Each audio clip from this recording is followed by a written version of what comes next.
चिंतना श्री गुरुदेव दत्त श्री स्वामी समर्थ। नमस्कार, मी रोहिणी परत एकदा तुमच्यासाठी खूप महत्त्वाचा व्हिडिओ घेऊन आलेली आहे। तर बघा, आपल्याला माहिती आहे की अधिक मास आता अगदी आठवड्याभरावर आलेला आहे, म्हणजे अगदी आठवड्याभरात अधिक मास हा संपणार आहे। तर आपल्याला बऱ्याचशा गोष्टी आपण केल्या नसतील किंवा करायच्या राहिल्या असतील तर नक्कीच आवर्जून तुम्ही त्या कराव्यात, म्हणून हा व्हिडिओ मी तुमच्यासाठी घेऊन आलेली आहे। बऱ्याचशांच्या घरी जावई वाण किंवा आईची ओटी भरणे किंवा अशा गोष्टी झाल्या असतील, जोडवी बदलणे, ह्या सगळ्या गोष्टी तर झाल्याच असतील, पण त्याचबरोबर काही महत्त्वाच्या 3 गोष्टी आहेत ज्या तुम्हाला नक्की या अधिक महिन्यात 15 ऑगस्टपर्यंत तुम्हाला करायचं आहे। म्हणजे 16 ऑगस्टला संपणार आहे, पण 15 ऑगस्टपर्यंत तुम्हाला या 3 गोष्टी नक्की आवर्जून करायच्या आहेत। तर त्या नक्की कोणत्या गोष्टी तुम्हाला करायच्या आहे मी तुम्हाला ते आता सांगणार आहे। तर बघा, सगळ्यात महत्त्वाचं, अधिक महिना म्हणजे पुरुषोत्तम मास। विष्णूंची सेवा जेवढी करता येईल तेवढी आपण करावी, कारण विष्णू भगवानांची सेवा या महिन्यात आपण जेवढी करू तेवढंच 10 पटीने आपल्याला त्याचं पुण्यफळ मिळतं असं म्हटलं जातं। अधिक मास म्हणजेच दानाचा मास। या महिन्यात जितकं दान आपण करू, म्हणजे त्यामध्ये अन्नदान असू दे, वस्त्रदान असू दे, त्यामध्ये दीपदान असू दे, अशा भरपूर प्रकारच्या दानाचा महत्त्व या अधिक महिन्यात खूप खूप आहे। त्यामुळे या महिन्यात तुम्ही जेवढे दान कराल तेवढे तुमच्या आयुष्यात, तुमच्या मागे जेवढी तुमच्या वरची जेवढी पुण्याई आहे ती वाढत जाईल।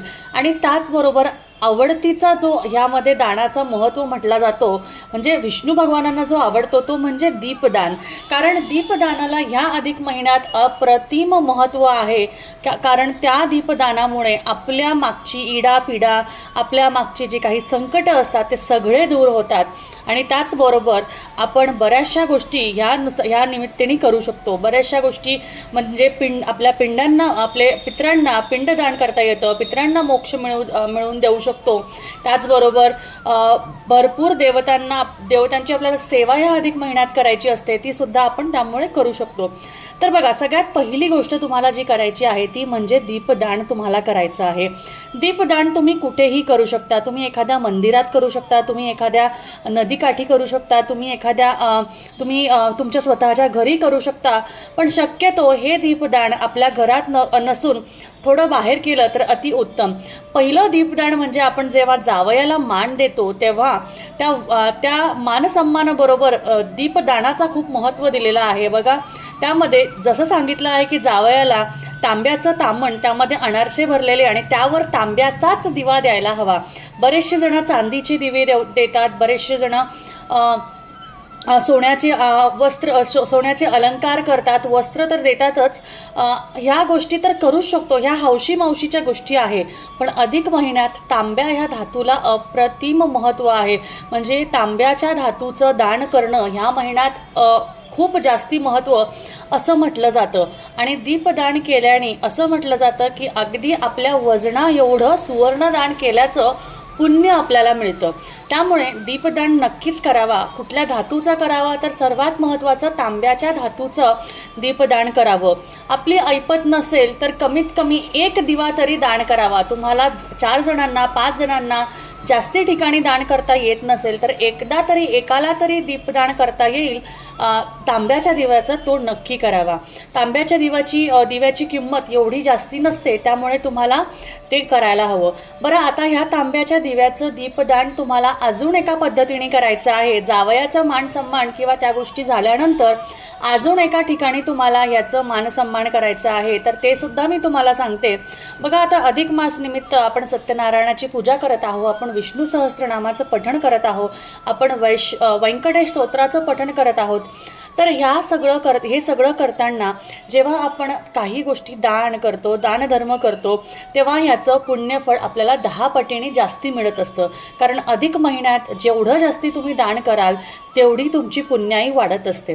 त्यामुळे कितीही जरी केलं तरी दान करायला अजिबात काणकूच करू नका। जेवढं होता येईल तुमच्या मनात, तुमच्या इच्छेनुसार, तुमच्या क्षमतेनुसार ते एका दिव्याचं तरी दान करा। दुसरी गोष्ट तुम्हाला ही करायची आहे की तुम्हाला तुमच्या आजूबाजूच्या एखाद्या मंदिरात जाऊन दीपदान करायचं आहे. आता तुम्ही बघा, तुम्हाला मी सांगितलं जावयाचं एक दीपदान झालं, दुसरं एक झालं मंदिरात जाऊन किंवा एखाद्या नदीकाठी जाऊन किंवा एखाद्या झाडाखाली, मग ते झाड वडाचं असू शकतं, पिंपळाचं असू शकतं, केळीचं असू शकतं, तर कोणत्याही झाडाखाली किंवा मंदिराच्या खाली जाऊन तुम्हाला ते दीपदान करायचं आहे.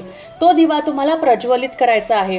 कुठलाही दिवा असलेला चालेल, निरांजन असू शकते, साधा दिवा असू शकते, पंथी असू शकते, तुमच्या क्षमतेनुसार तुम्हाला जो दिवा जमेल तुम्ही तो घेऊ शकता.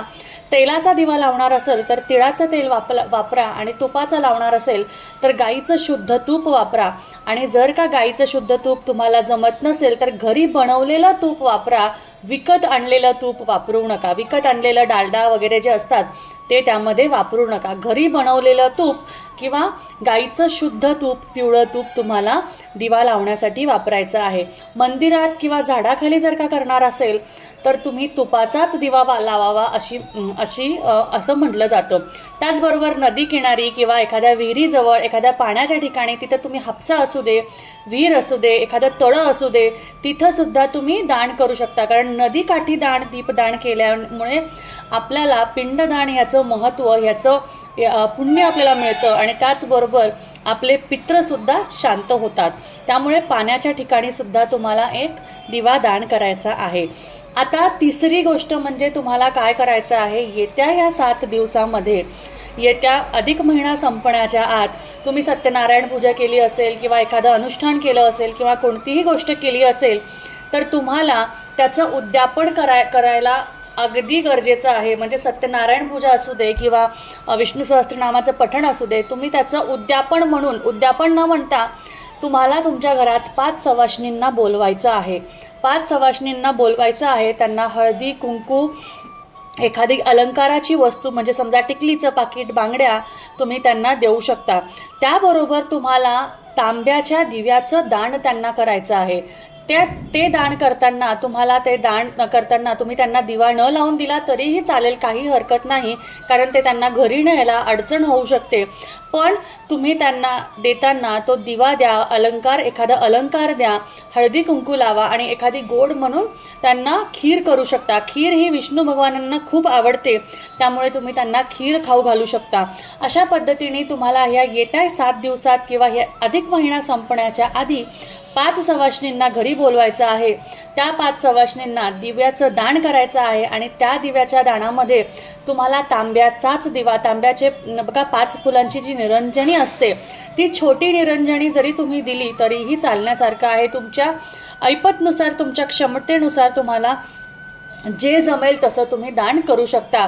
त्यांची ओटी भरायची आहे, त्यांना एखादा गोड पदार्थ म्हणजे खिरीचा प्रसाद त्यांना द्यायचा आहे आणि हळदी कुंकू लावून त्यांना एखादा अलंकार, बांगड्या, टिकलीचं पाकिट तुम्ही देऊ शकता.